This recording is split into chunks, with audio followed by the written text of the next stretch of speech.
You don't really believe a ghost killed Lucas Shoemaker, do you? I bet she does.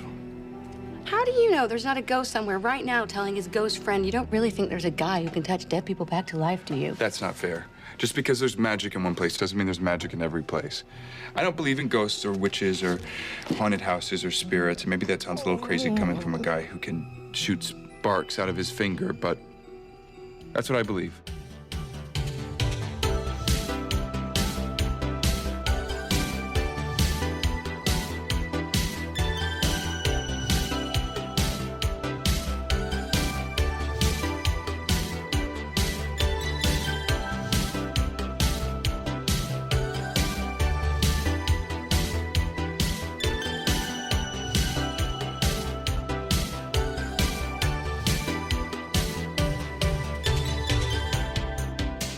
Welcome to Gimmicks, a podcast about the high-concept, experimental, structure-breaking gimmick episodes of TV, from musicals to noirs to a spooky Halloween ghost horseman murder mystery. I'm Derek B. Gale, and who's with me today? And I'm Greg, which is how I always introduce myself. Well, when I'm not running the season of Very Random Encounters. That's sort of like that. I started doing it at the start of the show with unconsciously, and then when I stopped doing it, a lot of fans were like, "Why? That's a thing." So now I have to do the thing. This is like how I'm introduced. That's your thing now forever. That's you my just gotta thing live now with it. forever. Just gotta live with it. Cool. Well, Greg, I got a question for you. Of the many pies that we often see at the pie hole in this show, which pie would you say is either your favorite or would you most want to try if you haven't had it before? I mean, so like the whole thing about the pies is you have to do a fruit pie because it's the whole thing about the show of it's rotten fruit that's brought back to life, and it's like the best, perfect, forever version of itself. So I would I love strawberry pie. This like if I'm gonna go a fresh fruit pie, it's a strawberry pie. Sure. If I have choice of anything in the pie shop, it's Lipace. Oh, you know what? Fair. I didn't even think about that as an option, but that is a very good option. I mean, that is a very good answer. I mean, this was the first anything that I saw Lipace in, and I was like, sold forever. Yes. What you need from me is yours. I will show up. I will be there now and forever. I get it. I think a lot of people in America get it. A lot of people who are interested in men, and some people who didn't think that they were interested in men agree. So. And it's funny because like watching him play villains later, like when my first experience is the Pie Man Ned, because he's so good in this role, and he's so good. But like when he's a villain, I'm like, just make the pie and everybody will be happy. He's too sweet. He can't be bad. That doesn't make sense. It doesn't click. I mean, let's just straight it. Like this is one of the gayest shows that ever existed. Absolutely. I mean, your cast is containing Christian Chenoweth, fresh off of Wicked, Swoozie Kurtz, and Ellen Green. Like these are like your background characters that you just have pop in every once in a while. I'm like, what is this show? And why can I not watch enough of it? It's like a musical theater lover's dream. Oh my God. It's incredible. I know, it's like, oh, let's do a gimmick show about a musical. I'm like, they sing in a lot of the episodes, and it always makes sense why they're singing. Yep. It's fantastic. I love that. I love this show so much. If you're wondering, we're talking about Pushing Daisies. Yeah. Specifically, today we're talking about Season 1, Episode 5, entitled Girth. What a name. I love the episode titles of this show. The episode of the show. Also, it's so funny that it came out like at the start of the whole zombie craze, because it is in essence a take on the the show is a take on the zombie genre. Yeah. To some extent. And so I always remember we were all zombie crazed at the time. Well, me not so much. But then I sort of look at the show and I'm like, yeah, this came out right there, and it just fit so well. And it had its own the show is all gimmicks, let's be real. Yeah, absolutely. They had the guy that narrated the Harry Potter book audiobooks as their narrator. I didn't realize that was the same guy, but that absolutely checks out. And it's like, it's this also, it's not set in a time period because it's always a fairy tale. Yeah. So, like, things don't make sense, but they do. You're like, why is that retro and future? Like, you don't care. You just realize that the premise of the show really is that it's a fairy tale. Yeah. Yeah, everything about this show is so heightened and like fascinating to look at, and just like, which makes it so unexpected, and which makes the episode we're talking about today kind of interesting, because it's like, it's not that much weirder than the show normally is. No, but, it's not. No, but it is the prime example of, I think it's one of the best examples of how shows use holidays for storytelling. Absolutely. And it's not Christmas. Yeah. It's so fun. It's so fun. If you're listening and you're unfamiliar with Pushing Daisies, first of all, it's like super short run. You can knock it out really easy. Yeah, they got killed by the writer's strike, unfortunately. Yeah. It's one of those tragic stories.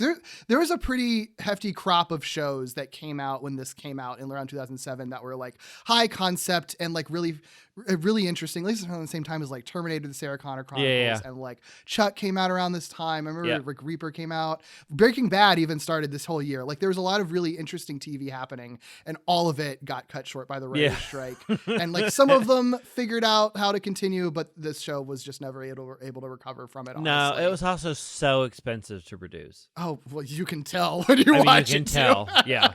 Yes, it is.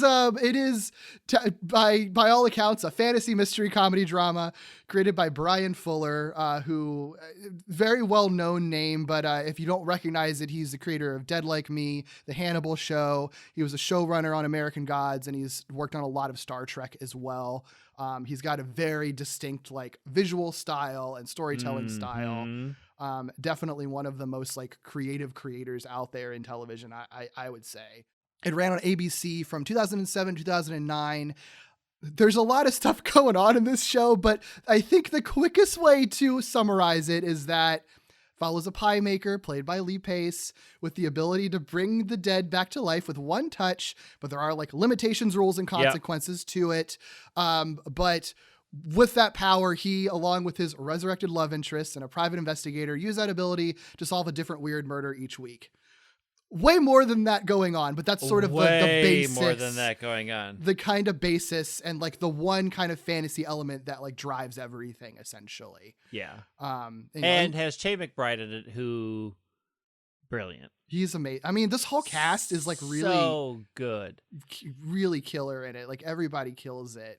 And sort of like you said off the top, like it's incredibly well known for its like really kind of striking visuals, which you see in a lot of Brian Fuller stuff, but I feel like this maybe was the first show that he did, because I don't know if Dead Like Me had the same sort of visuals that this did. I mean, I watched all of Dead Like Me too. Dead Like Me was very set in reality, right? Yeah. Like Dead Like Me was meant to be like a commentary on how you can be dead and still be like the world doesn't change much. Right. It was very grounded in reality. Right. This is not grounded in reality at all. They don't even try. And the thing what's like, and they bring you into it, like the pilot, the opening shot of Ned and Digby running through this huge field of daisies. It's so unreal. Yeah. And then things happen and you're like, what is going on? And it never drops the fantasy hyper saturated color ever. And it just makes you realize like I'm in a fairy tale. They are telling me a fairy tale, but it's really good and it's really emotional. Imagine if you could bring things back to life with just one touch. Coming Wednesday, October 3rd, from the director of Men in Black and the Addams Family. The most extraordinary world ever brought to life on television. You touch murder victims, you ask who killed them, you touch them again, they go back to being dead, and then you collect the reward? That's it in a nutshell. You're adorable. Look at your lips. You couldn't have scooted back a little. A modern fairy tale, the likes of which you've never seen. I can't even hug you? What if you need a hug? You can't touch me. So a kiss is out of the question? Filled with romance, mystery, and a touch of magic. Pushing Daisies premieres Wednesday, October 3rd, 8/7 Central on ABC. I haven't watched the show since it first aired. So for this, I was just like, the first season's short. So I just watched the whole first season. 9 episodes. Yeah. And it's amazing how good that pilot is in getting through so much complicated shit. Like there's so many rules and weird, quirky things that it has to establish. And it doesn't, and it's coherent and makes sense. Oh, yeah. And doesn't feel as dense as it actually is. What it's amazing. It's amazing that they all hit their characters immediately for the pilot. Usually pilots are rough. The actors don't know what they're doing. In this, everybody knows the world. And this is the thing that I always say about what makes a good fantasy anything work is when the actors buy the world that they're in. Yeah. So, for example, the reason why the first Thor really works until you get to the Warriors 3 is, Chris Hemsworth and Natalie Portman and those characters all really buy the world that they're in. Mm-hmm. And the Warrior 3 actors don't. And you can tell when they're on screen that they're goofing around. That's interesting. And it's really hard to be like, okay, you don't believe you're in this world. So why I'm being pulled out by the fact that you're like, isn't it funny we're swooshing around? These characters from the minute they hit are like, this is the world. Right. And we're in it and it's believable and we always believe in the world. Yeah. Yeah. Well, and it's that, and even with that, they still like, I think it's really smart, like balancing how each character sort of lives in that world too. Yeah. Because you have some people like Chuck is like very quirky and like very fun loving and stuff like that. But then like you compare her to Emerson, and Emerson like exists in the same weird heightened reality that they do, but it's just like annoyed by it all the time. I mean, but it's funny because Emerson isn't in the fantasy, right? Like Emerson is the reality that is still in the fantastical world. Like Emerson is like, hey, we have a job to get done. Except as the show goes on and you learn more about Emerson, you're like, oh no, you've been in the fantasy all along. You're just more jaded than everybody else. Yeah. I also love that they don't put Christian Chenoweth on a box. Like they absolutely like she's short and that's just the way it's gonna be. Yeah. And they She's make tiny. it like a plot point for like they make it a major beat for her character like in this episode. In this episode, they make a major point of the fact that she's short. It's so funny.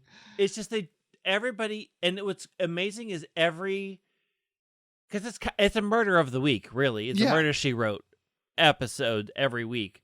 But like even the people that they bring in as extras or special guests all got the memo. Like you are in this world, believe in this world. Yeah. Yeah. It's really great. And like it is a show that I always wonder like what it must have been like to shoot it, because it's not just like the writing and stuff, which there's a lot of that too, but like the density of the lines. Everybody has to say so much so quickly, so much wordplay and like so many like puns and alliteration. It's the script writing was outstanding. I think the thing that makes like the pilot episode work, and you don't really at first you're like, there's a narrator. But it starts from the start, and you're like, okay. Yeah. And you get used to things. Like, I still to this day sometimes say, the facts are these. Yeah. And it's so good, too, because, like, it works for a mystery thing. Because you can absolutely. Have him summarize stuff. But also, again, this is a show that has a lot of, like, weird rules to it, to how the one magical element works. And so it like sort of allows it so if you are someone who is popping in on a random week and hasn't seen previous episodes, the narrator can very quickly explain everything to you. Yeah. And it doesn't have to feel like awkward exposition because the show has a narrator. So of course he would do that. And the show has Paul Rubens, aka Pee Wee Herman, as a sewer person, as a major plot point. Yeah. And a fairly major character. I had forgotten how often Paul Rubens showed up. And I'm like, oh, that's right. Yeah. It's so fun. It's so fun. Well, what is your sort of history with this show? Like, were you watching it like back when it first started? So it's funny, because I used to always get like the TV guide, what's coming up for this fall season. Yeah. And friends of mine were always like, hey, let's sort of like see what shows we think are interesting. And Pushy Daisies was listed as this is a weird, quirky show. And we're like, weird, quirky, I'm in. Yeah. 100%. And we all watched the first episode and we're just sold. It was literally, we have to see every episode. Yeah. And we did, and then I bought it, and I have watched it a lot since then, because it is, I think, hands down, whenever people are like, what's your favorite TV show? Pushing Daisies is at the top of my list. It is my favorite TV show. Sure. It's very good. I mean, it's short, so it did. I mean, it's unfortunately it didn't last very long, but also kind of, it's like I could revisit it.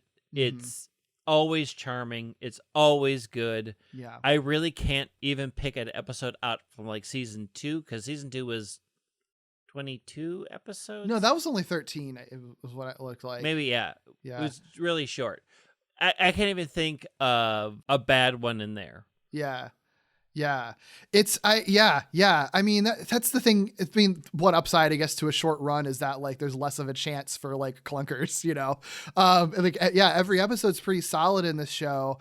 I remember watching it when it first came out, and I was paying attention to TV at the time because, kind of like I said, there was a lot of just interesting stuff happening in television at the time. And I do think, even though ABC kind of did the show dirty in the second season with not really advertising it, I do remember that they advertised the hell out of the pilot. And I think it was a very high-rated pilot initially. So I think I was just drawn to it just because it like looked really interesting in the promos. And the pilot's very good. And I stuck with it throughout the whole show. And really liked it a lot. Just for whatever reason, it just wasn't one that I revisited it since then. But I've always thought about revisiting it. So thank you for pitching the show, because it got me to watch it. And it holds up because it's great. Yeah, it holds up. Well, the thing is they did an intelligent thing that it's not set in a time period. Yeah. It is set in its own world. And so it doesn't ever feel... It deliberately feels dated, so it's always timely. Yeah, absolutely. I think that was a really smart move, and it definitely makes it easy to revisit. And like the thing with the visuals too is that like they're so like purposefully kind of over the top and like kind of gaudy in certain ways that like even like when you look at scenes and it's like, well, clearly this is like a green screen or whatever, like it doesn't matter because it's kind of supposed to look fake. Yeah. Which makes it age fake. It makes it age better because it's not like there's CGI that's going to be aging badly, because like, well, it all kind of looks cartoony anyway. Yeah. So it's fine. And I mean, and they are dealing sometimes with gruesome deaths. Yeah. And so they cartoonify it so that it's still somehow funny. Yeah. Because it has to be, right? Like it has to have a humor in it to take the edge off of what they're actually doing, which is I'm going to bring you back to life for a minute so I can find out who killed you and solve your murder and make money. Like kind of a dark thing that going on, but and also you're dealing with like really bad murders. But unlike you know, I am a fan of Midsummer Murderers, which I call Bloody Alpha Murders, because their murders are so gruesome. Like this still does gruesome murders in a way that's charming. Yeah, I mean, it is. Yeah, well, I think it helps that like the people who were gruesomely murdered, you always get to like talk to them a little bit. Yeah. And they're always pretty chill about it. It's just like, oh darn, I died. Aww, that's annoying. That's like bad. And it just kind of softens it. It's like, well, I guess death isn't that scary because you're just gonna be kind of chill about it after you die. Yeah, and it is one thing I noticed was just sort of like going through the first season is that like as dense as this show is, I think because it keeps its tone always just so light, it's still like such a breezy watch. Yeah. I'm like, I still watch 9 hours of TV and it didn't feel like it at all. No. Even though there's a ton happening. There's so much going on all the time. It's a really great balance that they managed to strike with it. We're the Walking Dead on Halloween. Wednesday at 8/7 Central, a show unlike anything you've ever seen. A trick or treat straight from the grave. Spooky. The perfect night to wake the dead Now that's scary. and solve a murder. The ghost killed him. The ghost did it. of spine-chilling proportions. I don't believe in ghosts or witches or haunted houses. It's a little too close for comfort. Oh, brother. An all-new Pushing Days is Wednesday at 8/7 Central, followed by an all-new Private Practice on ABC. This Halloween episode does so many things on so many fronts. Yeah. It's wild how much you learn about everybody Yeah. in an hour in a Halloween episode. Right. That's yeah. This episode is really fascinating because like this is one of those cases where like the most gimmicky episode isn't that much more gimmicky than the show normally is, Right. but it's still interesting in that like the show itself, I feel like you could argue has a Halloween-y kind of vibe all the time. Yeah, It's yeah. always dealing with like death and like sweets and like morbid humor Yes. and stuff. So like to do a Halloween episode already, you kind of have to heighten that a little further. And so like what I like about this episode on top of everything is that like they do kind of address this sort of like, well, we have an opportunity to kind of play with the magical element of the show. You have one very specific magical element that exists. So that could open up like, are there other magical things that in the world? If you technically have a zombie on Yeah. the show in your main cast, could there also be ghosts? And Yeah. the episode plays with that a little bit. Like I Absolutely. think Ned has a line specifically like, you know, just because there's magic in one place doesn't mean there's magic everywhere. And I appreciate that the show kind of addresses that. And a Halloween episode is the perfect Yeah. place to sort of address that. And it still like lands on, you know, no, ghosts don't necessarily exist in this world, but there's still like enough spooky stuff that happens in this episode that's obviously paying homage to horror tropes and stuff Yep. that still makes it stand out among the other episodes of being even just the slightest bit weirder than the normal episode usually is. Absolutely.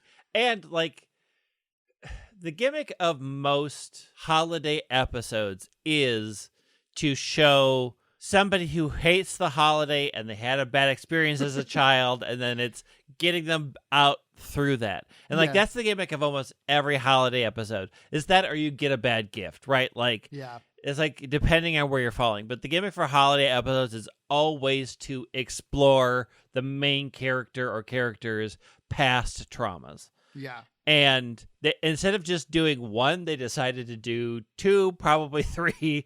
Like, let's explore everybody's past Yeah. traumas, really.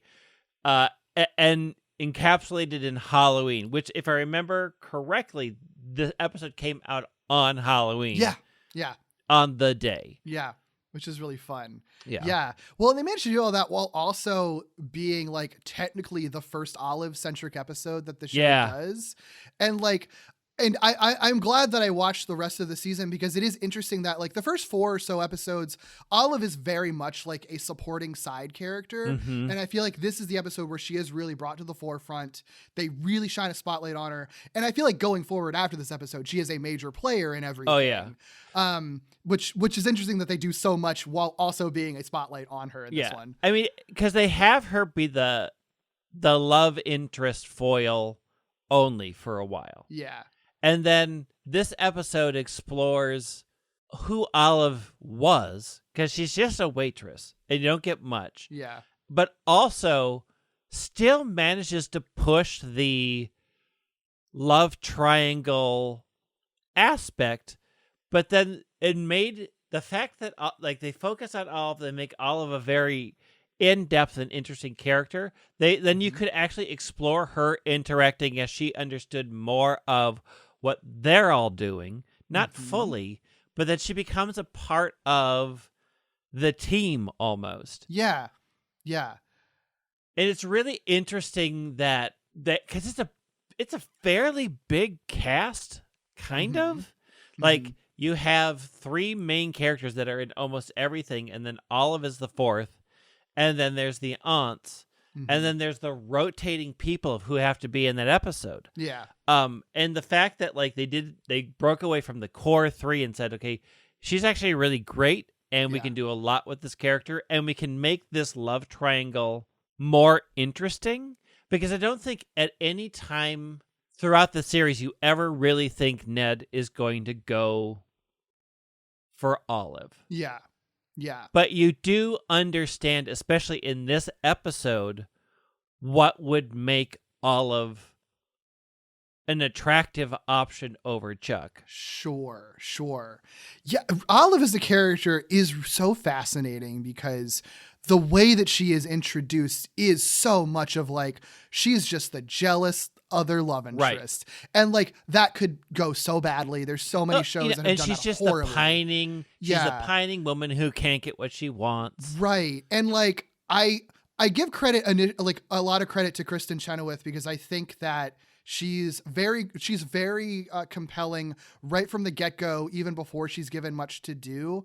I mean, I know like going into this, she was already like famous for like Wicked and Your Good Man, Charlie Brown. Oh, yeah. Yep. I think she'd already won her Tony by this point. Yeah. Like, so it's not like, I think they knew what they were doing by casting her. And I think that was a really great move because she could make this character really fun and like, a character that could be really annoying if not played well, but she plays her so like so fun. And like, I think when she needs to be kind of like mean, like you can kind of enjoy it in like a mean girl kind of way. But then by the time that they're able to elevate her, she like is on the same level as everyone else. Like she's clearly a lot of depth behind her. And they get her to sing, obviously. Of I'm course. like, you can't not. And what's funny is like the first time she sings "Hopelessly Devoted to You," in, I think it's like episode 2 or 3, like it was so natural for her to break into song. Yeah, because it just fits with everything else. You're like, well, of course. Yeah, it's like, of course, of course you would. Yeah, because they actually put out the soundtrack, so I actually purchased the soundtrack and listened to it. Like the "Birdhouse in Your Soul" cover between her and Ellen Green is still one of my all-time favorite covers because they do it. It's such a weird song to be covering, and they make it a musical, and I'm like, this hits every part of my happy centers. It's so I good. love this song. Did we cover what this episode about other than Halloween? Not yet. Yeah, okay. No, we can start talk about that. Yeah, we can start digging into this episode in depth because there's plenty to talk about specifically.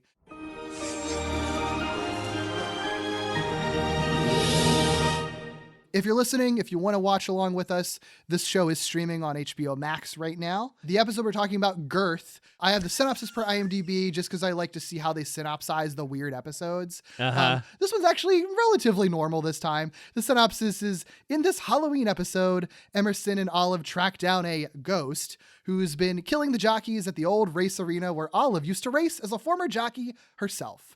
With the help of Ned and Chuck, they try to solve the big mystery. The original air date, like you said, was on October 31st, 2007. Yep. This episode was written by Kath Leigenfelter, who's the writer and producer on House, Caprica, The Leftovers, and Westworld. And it was directed by Peter O'Fallon, who's been directing since 1989, including on Party of Five, Wonder Falls, House, The Riches, Unreal, and he co-created FX's Legit.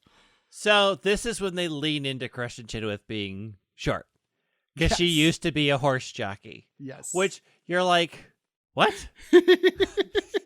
But yeah, It's I so mean, funny. that makes sense. Yeah, like, I guess. Why not? You don't know anything else about her, so why not? Why not? A farrier named Lucas Shoemaker was found dead. Trampled. Why should I care about a dude that sells fur coats? Not a furrier. A farrier. Air. Farrier? It's a blacksmith. Puts shoes on horses.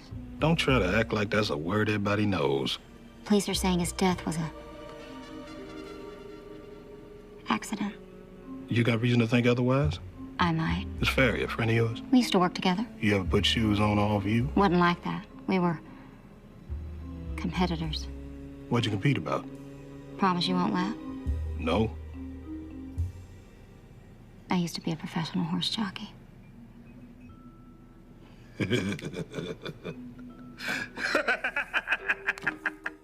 And it's funny because she's got like this when they reveal that she used to be a horse jockey and that she kept it a secret and also she has a ton of money. Yeah. You're like, who is this person? Like how? And it's so funny because up until then, again, she was just a side character. Yeah. And then you're like, wow. Yeah. What is going on? And It's so why am I funny. sold? And why is Barbara Barry in this episode? Oh my God. It's so, it's so wild. All the supporting cast members, Barbara Barry, who has been acting since 1951 and is still acting to this day. She's still she's still She alive and is, kicking right now. I mean, outstanding. Yeah. When she popped in, I'm like, you have got to be kidding. How is Barbara Barry in this episode? It's so fun. It's so fun. Yeah. So some of the stuff of this episode, the way it opens, because this show always opens with a flashback that kind of sets the stage for everything. The season was autumn, his first year away. Young Ned is at boarding school. The times are not gay. Tucked away in her lair, dark, dank, and cool, stood the postmistress of the Longborough School. Every week, young Ned would hope for a letter, some contact from home to make it all better. But from his father, there was never a word. He's grieving your mother, they said. Young Ned had concurred. In this flashback, it's fun for a few reasons. For one, it's narrated with this Dr. Seuss rhyme basically from the narrator, and it's all about like Ned getting this letter while he was at boarding school that's about his father moving. It's the only letter that he's ever gotten from his father, and it's not even a letter, it's just like a notice. Hey, we're moving postcard. Yeah. It's so sad, which is so heartbroken. And and so that prompts him to like go to his father's new house, where he's like dressed as pretending to be a trick-or-treating kid dressed as a ghost, only to find, his father has a brand new family. But that kind of sets the stage for this whole episode, because this whole episode is like about people's metaphorical ghosts, and sometimes not metaphorical ghosts throughout the whole thing, which is really fun and interesting. And the initial death that gets all this started is this guy, Lucas Shoemaker, who gets trampled by a ghostly flame-spitting horseman, as in the horse shoots flames. Yeah, shoots flames. Which I don't think is ever actually explained. Nah. Just figured out how to make that horse shoot flames out of its snout, I guess. I love that. And I love like the iris, the way that the show plays with morbidity, like the iris out on the guy's screaming face as he's murdered, to just like cutting to a cat Halloween decoration. Yeah, It's just like, it's just fun. It's fun Halloween stuff. It's fun Halloween stuff. What I love about what they do in this episode is they start out strong with the ghost theme. And they explore what it means to be a ghost. Yeah. In so many ways. Yeah. Which is what makes it really interesting that it's an Olive-centric episode, because in essence, she's always this like the ghost in the background of the pie hole trying to get Ned's attention, but can't. And it's like they said, okay, we need to look at what does a ghost mean across a broad spectrum of things. Right. And so like Ned, the opening thing is setting up the Ned being just a ghost of a memory to his father, right? He doesn't even exist anymore. Yeah. So when he shows up at the new house, like his father has a whole new second family that I'm pretty sure had been there the entire time. His father's new address was the place that he sought, a home to come home to. In his throat, his heart caught. But what came out of the door scared him for life. His father with 2 brand new sons and a brand new wife. A hug was what he wanted, a wink and a quick "the joke's on you." But what he got instead was a honeycomb chew. Happy Halloween. And had clearly just moved on. And so like Ned as a child just doesn't exist anymore. Yeah. And it's so interesting to like, that's how it starts and sets the theme. Like you're going to see a lot of different types of ghosts this episode. And often they're going to be dressed in a ghost costume. Yeah, that's true, actually. Like 3 of them are. 3 of them are in a ghost costume. That's amazing. Yeah, I didn't think about that. Yep, it's so true. It's really cleverly written. And yeah, it makes a lot of sense. And I think it also helps like Ned hates Halloween because of all of this. That's established. And that's such like a basic TV thing. Like you mentioned it right off the top. Like, oh, the person who doesn't like the holiday has to learn. But like, it's a really good setup and like works. I think it's more it's believable. And also like, it's not like the whole episode is everyone trying to convince him to love Halloween. No. It's just like, no, that's just a thing that makes sense for him. And it sucks. And it also really drives home a lot. Like, you kind of really understand, okay, Ned's really damaged. Yeah. Ned is a very, very damaged person. And it is a central tenet, I think, of the show, of Ned having to heal. Yeah. And him making the big decision to keep Chuck alive is the first time that he's beginning to heal the trauma of what happened with his powers. And like, this is another layer. Like, this is a big eye opener that you're like, I mean, his father just dumps him and runs. Yeah. And like, you are, and it is the thing about the central part of the show of, you know, he brings people back to life, but he is never alive himself, really. Right. Like, he is so collapsed in on himself. Mm-hmm. And part of the joy of the entire run of the show is seeing how Ned heals and actually becomes a living person when everybody around him is way more alive than he is, including the dead. Yeah. Oh God, that's such a good take. And it's fun because like the way that you're describing it, you know, like it's very dark and heavy stuff, but the way the show is sort of structured and the way that like Lee Pace plays the character, Yeah. like you can get the sense that there's a lot of pain and hurt inside of him, but like he's such like a very pleasant guy and such like a sweet, nice man, and there's still enough quirkiness around it that like it doesn't really Right. really weigh on you while you're watching, No.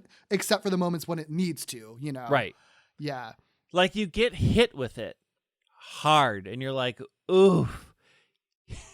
Not only did you get a postcard saying we've moved, but you didn't even know you have this entire there's an entire another family. So, And what is that? And then your only friend is a dog that you can't touch. like you really feel bad for Ned, but you also are like, but in so many ways Lee portrays Ned as fine, right? Yeah. Like, he is very functioning. And like, you know, the reason why he's obsessed with pies makes sense. Like, it gives context to everything that he does, but also is important. And they dole it out so well. So like, this is the first time you're like, oof, I know at some point we have to run into his dad again at some time, because we know that this is a problem, but we're not really needing to linger on it. We just need to be aware of the tapestry upon which Ned is working.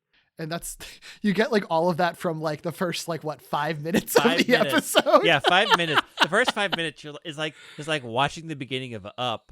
Like, what are you doing to me? Yeah. But the good thing is they lay this heavy thing, and then they go to the comedy of the murder. Yeah, which is so funny. It's just like, we're going to the lighter stuff where a guy died. Lighter stuff. It's this fine. guy's getting trampled by a giant horse. Oh boy. To break the tension? Like, what? What is Yeah. this show? Yeah. Yeah, so then the guy is murdered. Mm-hmm. And then because Olive hears it on the TV. Yeah. And like immediately panics and runs to the bank. She hears it on the TV while she's jumping on the bed because she's happy that she has a secret. She thinks she knows Chuck's secret and can hold it over her head because she's the jealous rival of Chuck. She celebrated the fact that the unflappable brunette who had swept in from nowhere to steal the pie maker's heart might be flappable after all. But as often happens when one celebrates, the universe is quick to even the score. A sad ending for local blacksmith Lucas Shoemaker, Jiminy Christmas! who was trampled to death late yesterday while Just so funny, because that's the other thing too, is that I think, again, if it was played on a worse show with a worse actor, you would think Olive just absolutely sucks for how like mean she is to Chuck for being like, I know you faked your death. Did you tell him I was alive? Kind of think that might make their little heads explode. What was that rhyme? I scream, you scream, we all scream because you faked your death. You think I faked my death? That's what I just sang.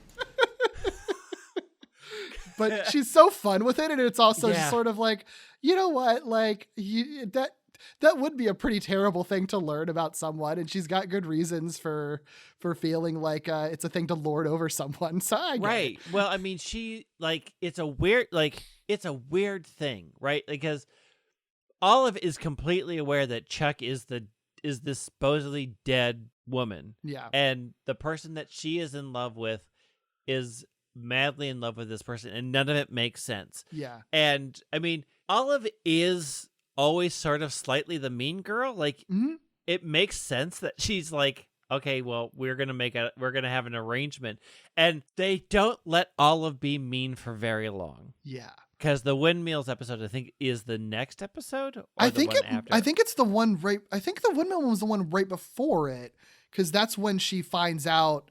That's when she connects all of the dots. Oh, yeah. Yeah. But even in then, she decides to be like the better person. Like, like she's mean, but she doesn't really want to hurt a lot of people. Yeah. And this sort of episode's also like, oh, everybody has secrets. Right. And it's a reminder to Olive, and it's an expansion of Olive's character that, no, you had things that you didn't want to come out Right. either.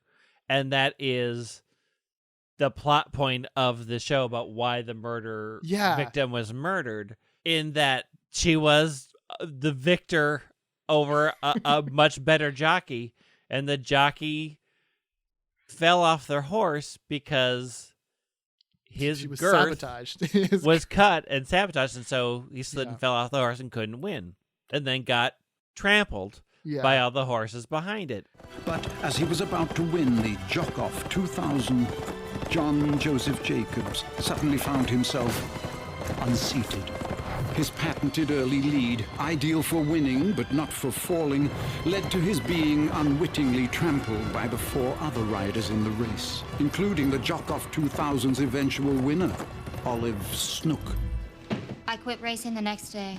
Put the trophy and my winnings in a safe deposit box. She has lived with the secret of she knew what really happened, and they all agreed to never tell anybody, and so she never spent the money. She hid the trophy, and so it's such a good plot moment of revealing and reminding Olive that you have secrets too. Yeah. You have made choices that potentially hurt other people. You have kept information from other people, and you've kept the truth from other people. And in doing that, you're about to pay the price, because we're going to find out who's hunting you all down for keeping the secret. Right. It's really, it's really cleverly done in this one. And the other thing that I think is really brilliant about how they do with Olive is like establishing her relationship with Chuck's aunts, so that like, it isn't just that she's jealous of Chuck, which is definitely a major part of it. Right. Like, that's very clear. But I think because you have this connection where it's just sort of like, I've seen how your aunts are grieving because of this death that I think that you faked. Like, why would you do that to another human being? Yeah. Like, and it's like, oh, so she clearly has empathy and compassion. She's not a total monster, and that's very clear. And this episode actually also gives more context to why she's upset about that. Because she's also been keeping the reality from somebody who could be healing from it. Yeah. And in a lot of ways, it gives context around, like, she's looking like, you're making the same mistake I did. Right. To some extent. You're hurting these people, and you don't have to be. I've already made the choice, and it sucks. Yeah. I didn't even think about it like that. Yeah. Yeah, it's really fascinating that, like, when you learn about this and you learn that she's roughly doing the same thing that Chuck is, it also deepens their bond a lot. Like, it's a really, it's such a like they layer on so many things so well. And they draw so many interesting parallels. It's like so fascinating. Like making Olive the center, making Olive also dealing with falsifying a death, making Olive also have to carry a big secret, making Olive have to hide away the proof of what happened. All of these things, like, you're like, okay, like, you're a really complex character, and actually your motives aren't just mean girl, I'm in love with Ted.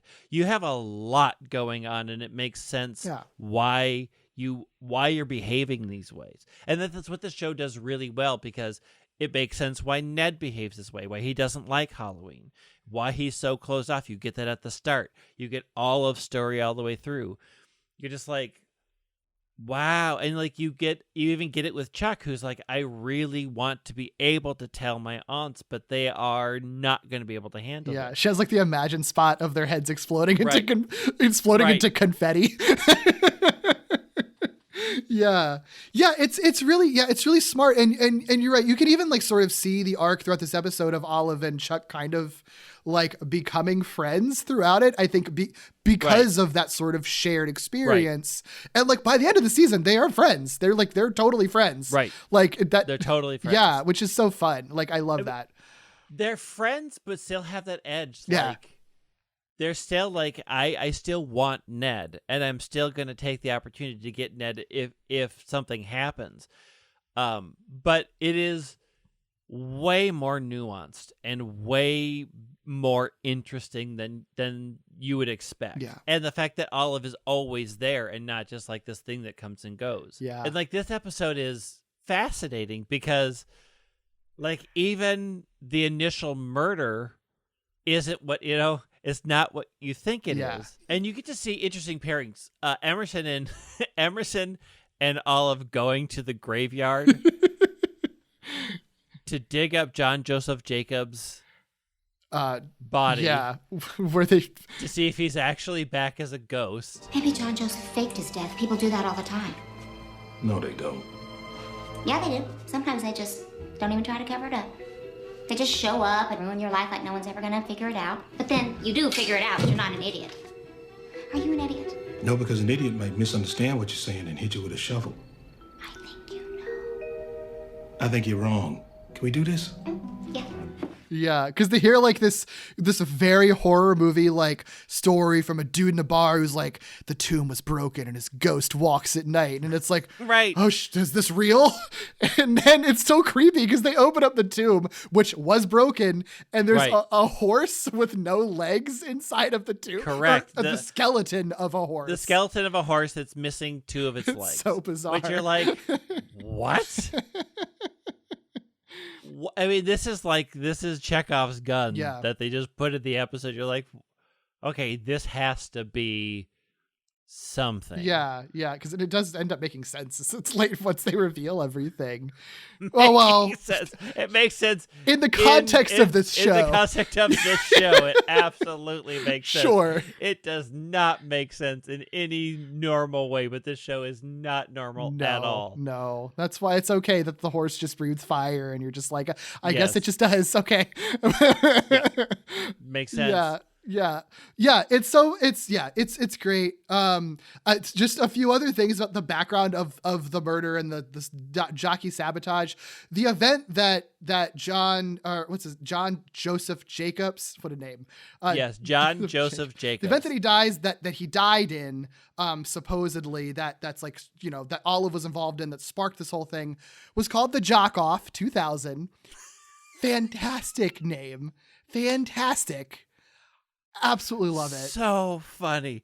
The Jock Off.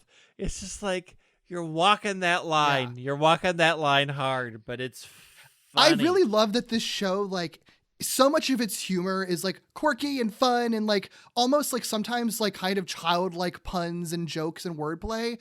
And then it'll throw in these like intense like sex jokes. And like there's an episode that's literally just called Bitches. Like it's so Bitches funny. Is a good episode. Yeah, it's great.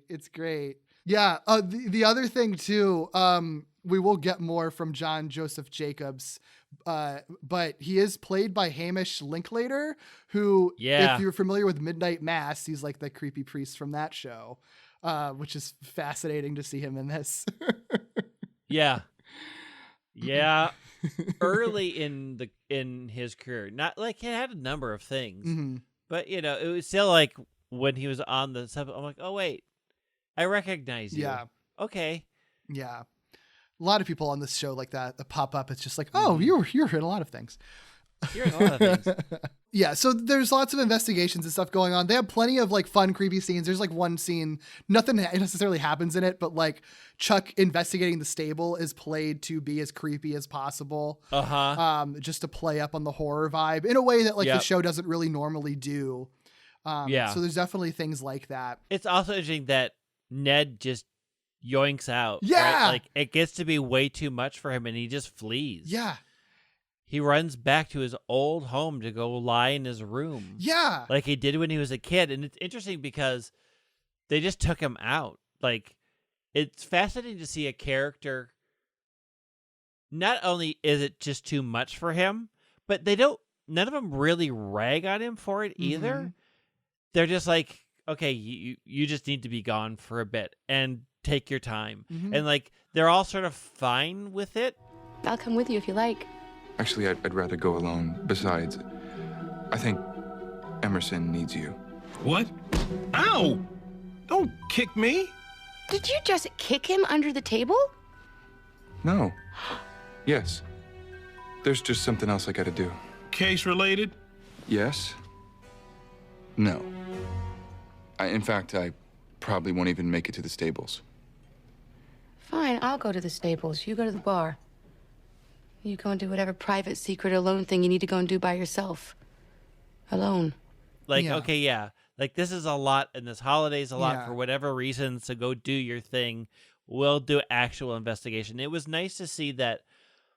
I think a lot of shows would be like, they would all be angry that he left, and instead they're all pretty supportive. Yeah. Like, I hope you got what you need. Yeah, like there's annoyance at first because he's not explaining what's going on, but then like by the end of it, it's just like it was fine. You obviously needed to deal with something, and yeah, he did because like yeah, his whole subplot in this episode, that's kind of interspersed throughout it is like yeah, he goes back and is just like hanging out in his empty house, his empty childhood home that just was never bought by anyone. No one ever moved into it, I guess. And he's just like, he's basically a ghost haunting his old childhood home, essentially. Well, and he's also a ghost still haunting his old life. Yeah. Yeah. You know, he's still stuck in this past. He's still stuck in his trauma. He's still stuck in not being able to move forward. Right. Right. And it's really underlined in this episode because he does it as a kid. He goes into the old home and lies down in the empty room as a kid, and then he does it again as an adult. Mm-hmm. And you sort of get the idea like, oh, he is just trapped. He is just trapped in his misery. Yeah. Well, even the whole impetus for the show that like he brought back Chuck because she was his childhood friend that he liked that he never got over from when he was like 8 years old or something. Right. And it's like, oh, it's played like, it's all nice and romantic. But when you think about that, especially in the context of everything else, it's just like, oh no, that's just another element of just like never having grown away from that terrible childhood that you had. Right. Like in so many ways, Ned's life stopped in that one moment. Yeah. And he never picked it up again until it's funny because it's like until he brings Chuck back to life, he doesn't bring himself back to life. Yeah. Yeah. That's so fascinating. And there's even some of that movement in this because like the way that his little subplot is resolved is he goes across the street and visits Chuck's aunts. Right. And I feel like this is maybe the first time that they interacted in the show in the present day. I feel like if I'm remembering correctly. No, they interact in the pilot episode. Oh, that's right. Oh yeah, they he's show there up to find the monkeys. Yeah. But this is the first time it's not about Chuck. It's about what was I like to live across from. Yeah. But what was that? Do you remember very much about my father? No. A neighbor's a neighbor, hard to remember so long ago. He was a handsome man, and he liked to edge his lawn on Saturdays. Your father was a jackass. Everybody said how terrible it was when he moved away like that. You ask me, he did us all a favor. You included. Well, and like he straight up asked them like what his dad was like, and I love that the answer is just like he was a jackass. Like yeah, he was awful. Exactly what it sounds like. Yeah, he was bad. He's a bad person. Yeah. And you're like, oh yeah, he was. And I think it's important also I think the arc of what the show is trying to say, like, because as a kid, you will always look at your parents in a different way. And like, it was a nice moment to have somebody from the outside say, no, they were just a bad person. Like, Yeah. it's not you. They were just awful. Yeah. Yeah. Which, I mean, yeah, I think it's really important to hear that because, you know, if you're a kid in that situation, there's always going to be that question of like, was it because of me? Like, did I just suck that much that my parents, like, no, that was all your parents, just your parents were the ones that sucked in that situation. It's not your fault. Right. And that's sort of like a weight that can be lifted. And I just love the way that they just tell him that in like no uncertain terms, like both of them do. Right. Yeah. They are such good foils for each other and for just being blunt. Like, Swoosie Kurtz is such an amazing actress anyways, but allowing her to just be so grounded and blunt next to the very ethereal Ellen Green, who's, no matter what you look at her, like, you can just flutter away at any moment. You are paper thin and ethereal. Yeah. Always. Not of this world. No. And just like those two together. What a pair. What a great pair, but also what a great dynamic that they have and they bring to the show. Because Ellen Green's, always wants to sort of soften it, and Swoosie Kurtz's character like, nope. Yeah. Lily is like, I'm not letting any of the lies sit. And Vivian's always like, I kind of want to couch it in some pleasantries first. It's so fun. And I love like it's just like just fun stuff in the scene, but they're just like, yeah, Halloween's a busy time for us. Some of the neighborhood children started a rumor we were witches. They said we turned little boys into birds. That's terrible. Help me! They turned me into a bird. Scares the willies out of them. We're witches and we turned kids into birds, and they literally taught a parent to say, help me, they turned me into a bird. Yes. Very funny. Oh my God, it's so good. It's so good. They do a lot of great horror things. Like the stable horror scene is very funny. Them meeting John Joseph Jacobs' mother. Yes. Played by Barbara Berry. Played by Barbara Berry. And her also never got out of the past home. Yeah. Like, it's so interesting that they're exploring so many ways. And this is another character who is stuck at the moment that her child died and didn't achieve their dream. Yeah. And her house is devoted to this. Right. And you're like, everybody in this world is stuck. But that's like the thing of this episode, right? Like, it's not just that the main character has to get over the trauma. It's like literally everybody has to deal with what happened. So like going to her home to question her, and you're like, ooh, this is creepy because she's got all the trophies still. Yeah. She's got his ashes in a trophy cup on the mantelpiece. It's like this weird altar to her dead son. And you're like, okay. Yeah, it's like, ooh, if this is all you think about, okay. Yeah, it's the other horror trope of the psycho mother. Right. Yeah, exactly. And like, I love that she's so mean. I have made peace with Johnny's death. It wasn't easy at first, but knowing that it was an accident and that you stayed single and that all the rest of them are drunks, it made it a little easier. How do you know I'm still single? Well, you wouldn't need all that bait if your belly were full of fish, dear. It's so fun. Yes. Like, she's like slut-shaming Olive the entire time. Yes. And she's just like, well, I'm glad that you're, I'm actually happy to find that all the other jockeys were, either drunks or you're clearly single. So that makes me feel a little better that your lives are horrible. And like, and Olive's like, well, how do you know that I'm single? And she's like, I don't remember the exact line, but it's like, you don't need to use so much bait if your belly's full of fish, dear. Yeah, jeez, just good nasty. God, she's nasty. But it's interesting because also then when they leave, there's something in the basement, right? Which is another horror trope that they throw in there. Which we learn pretty quickly soon. There's plenty of other investigating and stuff. Another jockey dies. I think at the bar, at the jockey bar. Oh God, the jockey bar. The jockey bar where tall people are not welcome. It's people over like 60 inches or something like right. that. Over 60 inches. What are you doing here? So bizarre and weird. I love it. I love it. Let's see. Yeah, eventually, the real John Joseph Jacobs visits Chuck and Olive. And he's not the murdering horseman. He's the real John Joseph Jacobs, who explains that he actually survived the fall. His legs were badly broken, but since his horse died, they could just transplant his horse's legs into him, which makes him like 2 feet taller. After a 14-hour surgery, all the gold would live on below the belt of John Joseph Jacobs. We thought you were a ghost.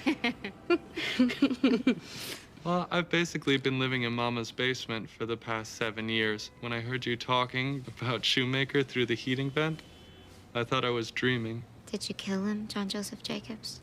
Of course not. Why would I want to kill anybody if it was just an accident? Which is so funny because they just clearly hired the actors that they're going to hire, and they're like, this has to be a plot point. Right.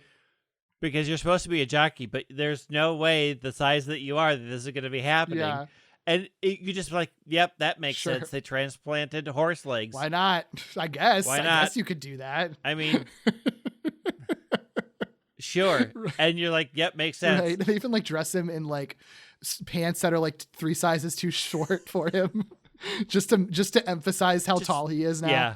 It's it's very good. It's very good. And he's the one who's been living in the basement that we saw. So he's been living in his mother's basement while he relearned to walk, but then just like kind of never left.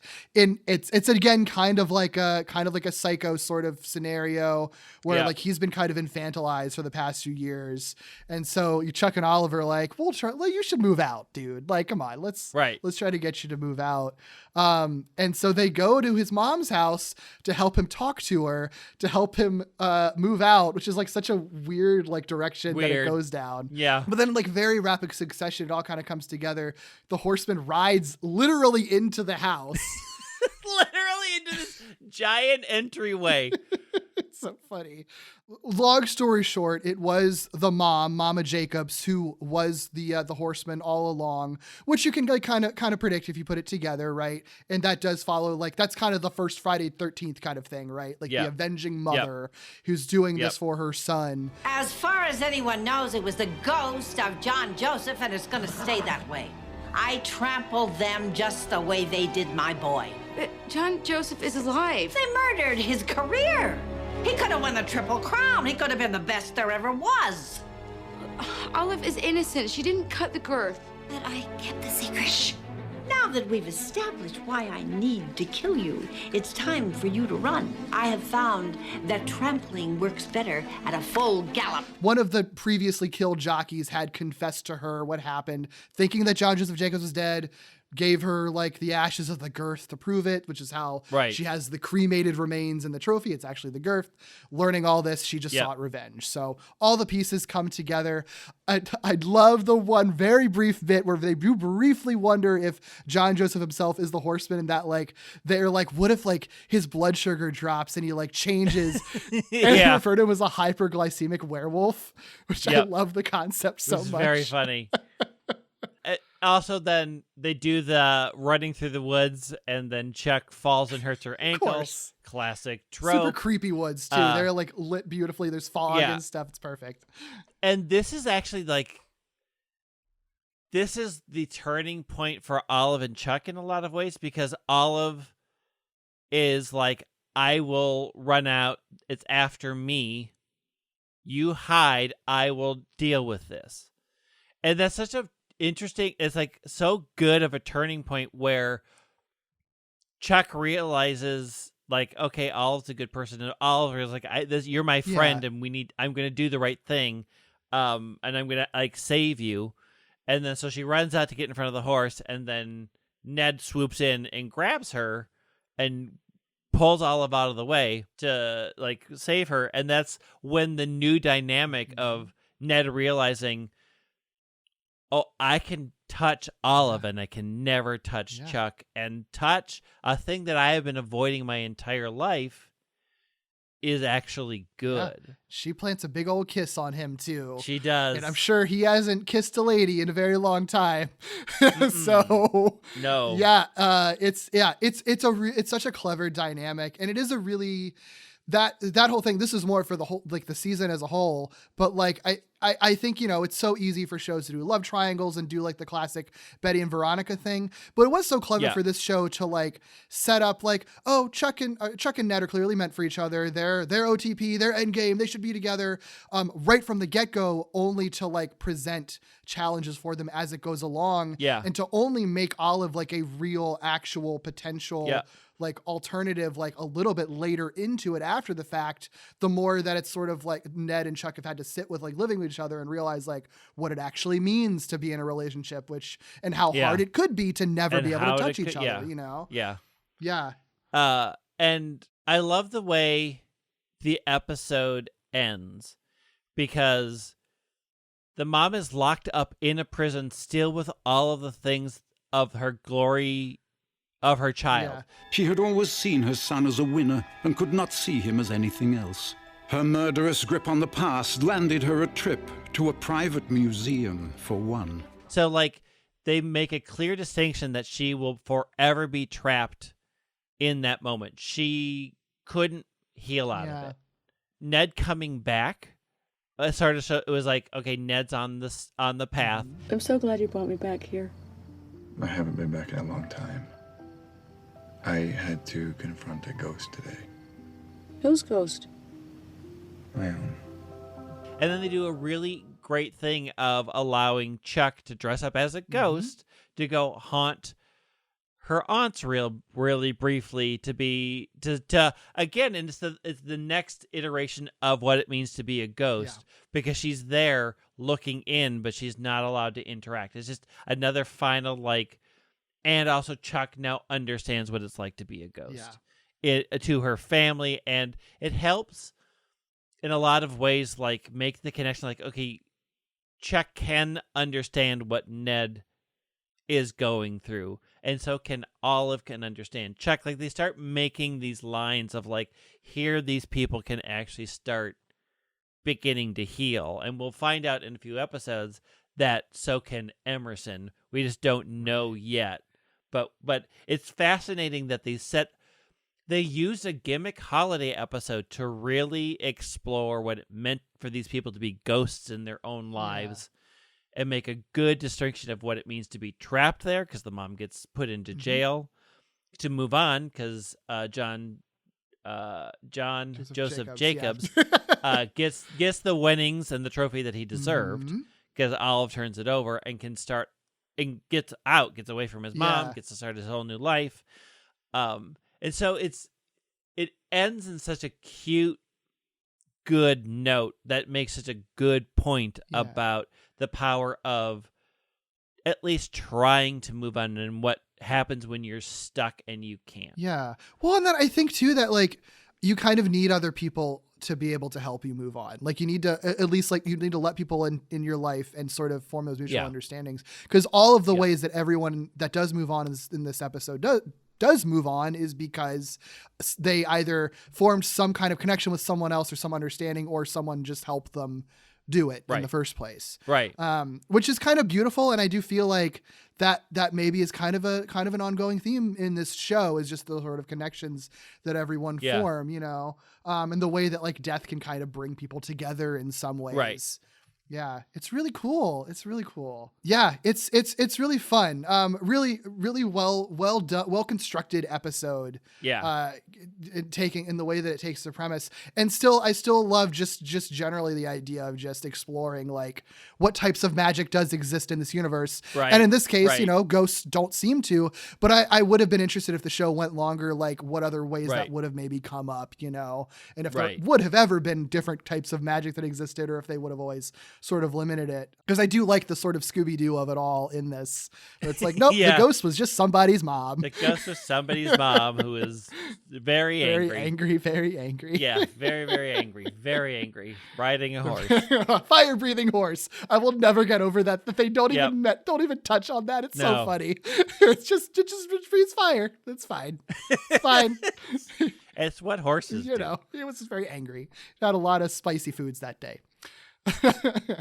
Well, Greg, did you have any other things that we wanted to talk about, bring up before we start wrapping up? I don't think so. Like, it's just a well-crafted episode that takes what could have been a nothing holiday episode, like a lot of them are, and really takes the formula. It takes the tropes, it takes the horror things to build suspense, but also takes its time to really flesh out the characters in great ways. It's not just a Grinch, how the Grinch Stole Halloween episode. It's a solid insight into what grief can do to people. Yeah. And what morbidity can do to people, and it's centered around sort of a day that sort of celebrates the dead. It's just a really well crafted, intelligent take on a lot of things. Yeah, absolutely agree. Well, thank you so much. It was a joy to have you on here talking this show. Thank you for having me. Yeah. If anyone else wants to find you and all the stuff you're working on, where can they find you? The easiest thing to find me on is Twitter at White Wing. I have links to everything there except for my TikTok, which is Lysander003. My TikTok is just full of silly garbage, so don't expect much from that. I did do 2 podcasts. Some of you probably know from me. It's Super Effective, the Pokemon podcast, or Very Random Encounters, which is an actual play podcast. Nice. Love it. Well, if you'd like to find me, you can find me on Twitter at Derek B. Gale, or on my other podcasts, Walloping Web Snappers, a Spider-Man podcast that does deep dives into every Spider-Man cartoon ever made, and Falling with Style, an ongoing Pixar movie marathon, which is a monthly podcast diving into every Pixar film chronologically. You can also follow this podcast at Gimmicks Pod on Twitter and Instagram for some extra goodies, and email me your questions, feedback, and corrections to gimmickspodcast@gmail.com. Please rate, review, and subscribe on all podcast platforms. And until next time, friends, keep being weird. Oh, easily done. On the first part of the journey, I was looking at all the life. There were plants and birds and rocks and things. There was sand and hills and rings. The first thing I met was a fly with a buzz, sky with no clouds. The heat was hot and the ground was dry, but the air was full of sound. I've been through the desert on a horse with no name. It felt good to be out of the rain. In the desert, you can't remember your name, 'cause there ain't no one for giving no pain.